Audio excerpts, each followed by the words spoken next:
निर्मलं प्रांशुभावत्वाल्लिखितमिवाम्बरं ततो मलिनसंवीतां राक्षसीभिः शमावृताम् उपवासकृशां दीनां निःसृशन्तीं पुनः पुनः ददर्श शुक्लपक्षादौ चंद्ररेखामिवामलाम्। अब इन श्लोकों का पदच्छेद देखिएगा।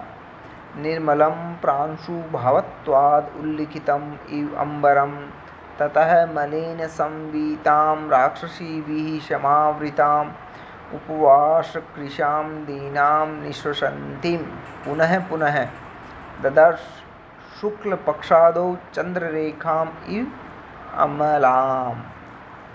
अब इन श्लोकों में जो एक एक शब्द हैं उन शब्दों का अर्थ देखेंगे हम कि निर्मलम स्वच्छ एवं सफ़ेद, प्रांशुभावत्वाद का अर्थ है बहुत ऊंचा होने के कारण, उल्लिखितम इव खींचते हुए के समान जान पड़ रहा था, अंबरम आकाश के बीच में रेखा, तथा उस चैत्य प्रासाद को देखने के बाद मलिन अत्यंत मैले कुचेले वस्त्रों से संवीता ढके हुए शरीर वाली राक्षसी भी बहुत सारी राक्षसियों से क्षमावृताम चारों ओर से घिरी हुई उपवास कृशाम उपवास इत्यादि का पालन करने के कारण दुबली पतली दीनाम दीन दशा से युक्त निःश्वन्तीम सिसकते हुए लंबी लंबी सांसों को छोड़ने वाली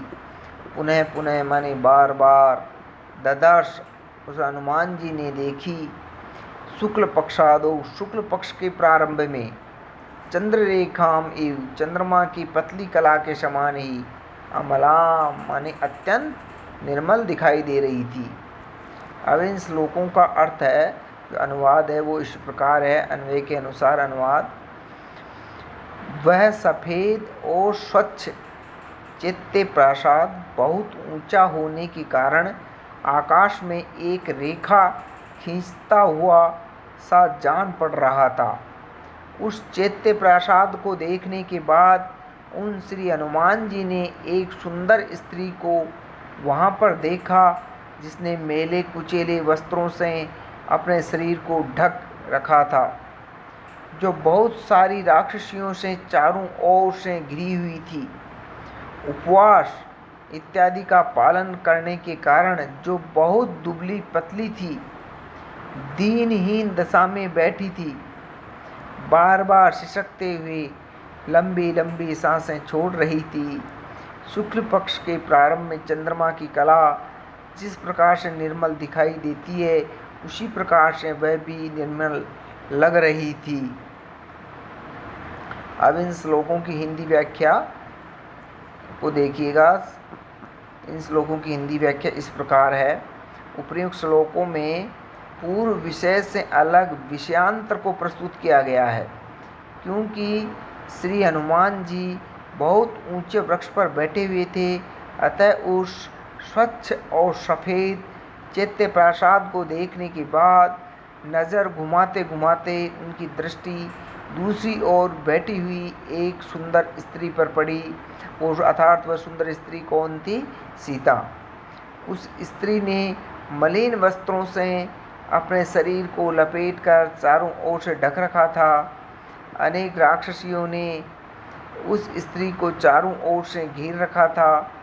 उपवास के नियमों का पालन करने के कारण वह दीन दिखाई दे रही थी। कृष्ण का उसका शरीर दुबला पतला दिख रहा था, दीनहीन दशा में नजर आ रही थी।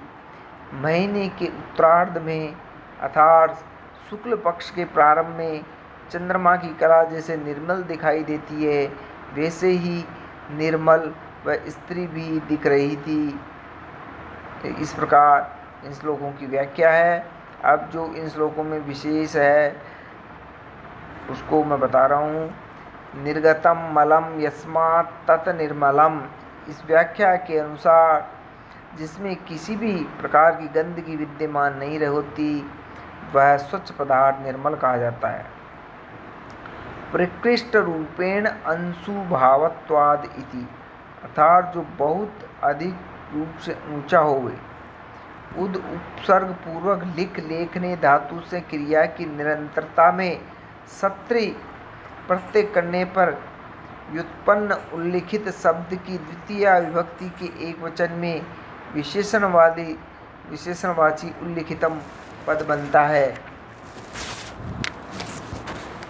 आगे है सम उपसर्ग पूर्वक वीताम पद में आबंत स्त्रीलिंग ताप प्रत्यय अंत में है।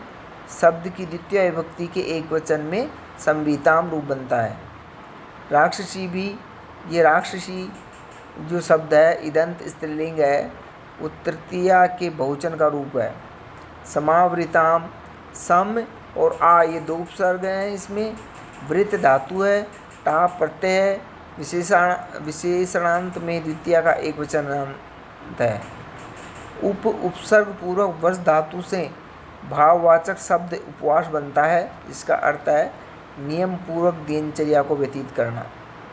निस उपसर्ग स्वस धातु और क्षत्रिय प्रत्यय से व्युत्पन्न शब्द से स्त्रीलिंग की विवक्षा में द्वितीया के एक वचन में निस्वसंतिम पद सिद्ध होता है।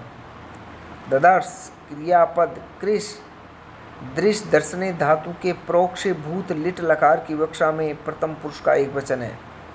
शुक्ल पक्ष मास के उत्तरार्ध के 15 दिनों की संज्ञा है। प्रतिपदा से अमावस्या तक प्रथम 15 दिन कृष्ण पक्ष कहलाता है और प्रतिपदा से पूर्णमासी तक द्वितीय पक्ष शुक्ल पक्ष है। चंद्र रेखा ज्योतिषीय रेखा में एक पारिभाषिक शब्द है और इसका तात्पर्य शुक्ल पक्ष की द्वितीया की कला से होता है।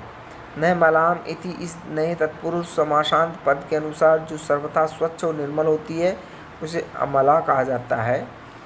इस प्रकार इनका जो विशेष है वो मैंने बता दिया। जो छंद है वो पूर्व की बात ही, इनमें भी अनुष्टुप छंद है और जो रीति है वो वेदर भी है। गुण है वो माधुर्य और प्रसाद गुण है इनके अंतर्गत। और अब आज के लिए इतना ही। शेष के जो श्लोक हैं, शेष 20वां जो श्लोक है और 21 श्लोक है वो आगे के अध्याय में मैं पढ़ाऊँगा। थैंक यू, धन्यवाद।